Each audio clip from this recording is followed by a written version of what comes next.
It's white to play in this incredibly chaotic position where it seems like if white doesn't find a winning move, then they are about to lose the game, as both kings are in danger, and black has threats of bishop f7, queen f7, as well as just moving this knight and opening up the rook on h8, with all of these threats leading to mate. That said, white gets the first move here and has an absolutely brilliant way to force mate on the board, starting with knight to d4 check. Now the point behind this move can be seen if you also thought about the move e4 check.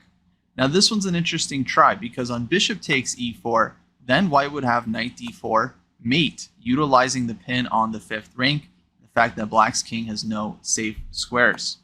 But the problem with starting with e4 check is that black can run away with king to e6, and although white has a million discoveries with the knight, the king is escaping, and eventually white's king is also going to be in trouble here. For example, knight d8 check wins black's queen, but after king to e7, knight takes b7, black has the simple bishop f7 mate in 1.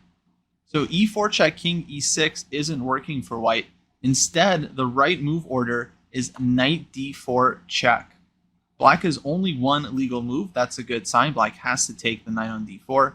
And then after e takes d4, white has a very surprising mate on the board after e3, e4.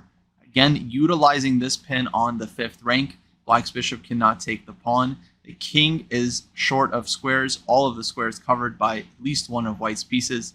And we have just an absolutely beautiful mate on the board. So very hard mate in 2 to see. Normally mates in 2 are not the most challenging problems in the world, but sometimes they can be quite tricky, especially with a ton of pieces and a lot going on. You really have to look carefully and make sure you identify all of the pins in the position and make sure to check all of the checks very carefully and see what can actually lead to mates. This has been International Master Kostya Kavutskiy here for chess.com. If you'd like to catch me streaming, you can find me on twitch.tv/chessdojo live, as well as youtube.com/chessdojo. Thanks for watching, and I'll catch you next time.